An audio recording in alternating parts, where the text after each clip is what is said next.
अद्वेष्टा सर्वभूतानां मैत्रः करुण एव च निर्ममो निरहंकारः सम दुख सुख क्षमी। नमस्कार मित्रों, ये जो श्लोक है भगवद गीता के 12वें अध्याय का 13वां श्लोक है, जिसे हम आज गहराई से समझेंगे। तो आइए सबसे पहले इसके अर्थ को समझते हैं। तो जो श्लोक है वो कहता है, अद्वेष्टा सर्वभूतानाम, अर्थात सभी भूतों से द्वेष न करने वाला, मैत्रः करुण एव च, अर्थात सबका मित्र और करुणा करने वाला, निर्ममो निरअहंकारः, अर्थात मेरेपन और अहंकार से मुक्त, सम दुख सुख क्षमी, अर्थात सुख दुख में समान क्षमा करने वाला। तो यहाँ पर इस श्लोक से आगे इस अध्याय में श्री कृष्ण अपने प्रिय भक्तों के गुणों का वर्णन करेंगे। तो वो यहाँ से आरंभ करते हैं और वो कहते हैं कि मेरा जो भक्त होता है वह किसी से भी द्वेष न करने वाला होता है, वह सबका मित्र होता है और करुणा करने वाला होता है, वह अहंकार से मुक्त होता है और उसमें मेरेपन का भाव नहीं होता, और वह सुख और दुख में समान रहता है और सबको क्षमा करने वाला होता है। तो यहाँ पर इस प्रकार से जो गुण श्री कृष्ण ने बताए हैं, उसमें कई बार क्या होता है कि लोग इस प्रकार का भ्रम उत्पन्न कर देते हैं कि अरे ऐसा जो व्यक्ति होगा वह तो निष्क्रिय हो जाएगा, उसमें तो कोई रस ही नहीं है, वो तो ऐसा ही है, बस बैठा रहेगा। किंतु ऐसा नहीं है। वास्तव में ऐसा जो व्यक्ति होता है वह स्वयं पर केंद्रित होता है। वह ये नहीं सोचता कि दूसरे क्या कर रहे हैं या दूसरे मेरे बारे में क्या सोच रहे हैं, उसे इस विषय में कोई चिंता नहीं होती। उसका ध्यान केवल अपने कर्तव्य पर रहता है और उसमें ये भावना कभी भी नहीं होती कि वह दूसरों को अपने धन से, अपने यश से, ज्ञान से या अपनी शक्ति के द्वारा वह प्रभावित करे।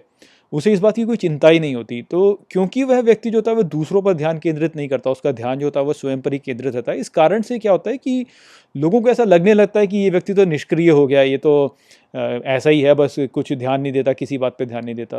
वो इसी कारण से होता है क्योंकि उसका जो ध्यान होता है वह दूसरों पे होता ही नहीं, उसका ध्यान केवल स्वयं के ऊपर होता है कि मुझे क्या करना चाहिए, क्या उचित है, क्या अनुचित है, मेरा ये कर्तव्य है, मेरे इस कर्तव्य के अनुसार मुझे क्या करना चाहिए।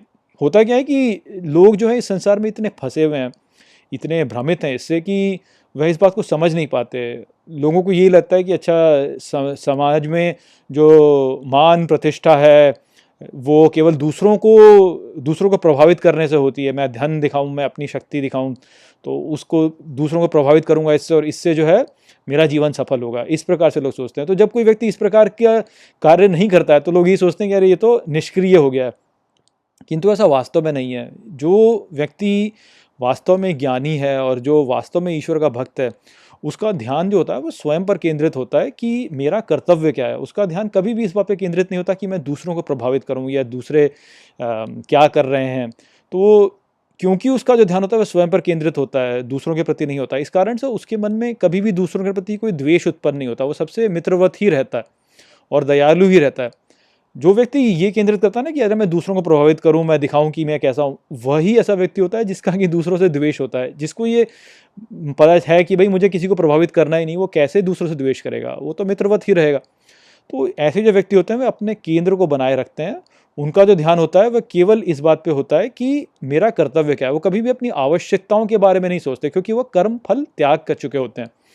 उन्होंने ये नहीं सोचना है कि मेरे इस कर्म से मुझे क्या मिलेगा। वह केवल ये देखते हैं कि अच्छा ये मेरी स्थिति है समाज में, मेरी स्थिति है मेरे परिवार में या कहीं पर भी इस संसार में, और इस संसार का कल्याण करने के लिए मुझे क्या करना है। केवल उसी पर अपना केंद्र बनाए रखते हैं। और क्योंकि उन्होंने कर्म फल त्याग दिया, इस कारण से उनके लिए क्या सुख और क्या दुख, वो तो सुख और दुख दोनों में ही समान रहते हैं। और कर्मफल त्याग के कारण उनके भीतर कोई द्वेष नहीं है, तो किसी के प्रति भी द्वेष नहीं रखते फिर, और सबको क्षमा कर देते हैं वो, क्योंकि उन्हें पता है कि भाई इस प्रकार से द्वेष रखने से तो मेरी ही हानि है। मेरा तो कर्तव्य क्या है वो देखना है, मुझे दूसरों से कुछ लेना देना ही नहीं।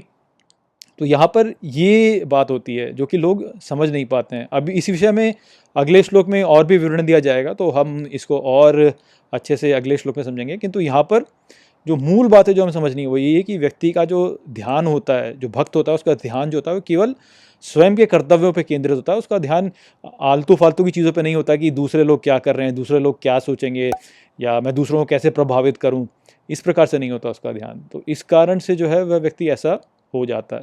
तो आशा करता हूँ कि मैंने इस श्लोक को आपको अच्छे से समझा दिया होगा। चलिए इसी के साथ इस वीडियो को यहीं पे समाप्त करते हैं। नमस्ते।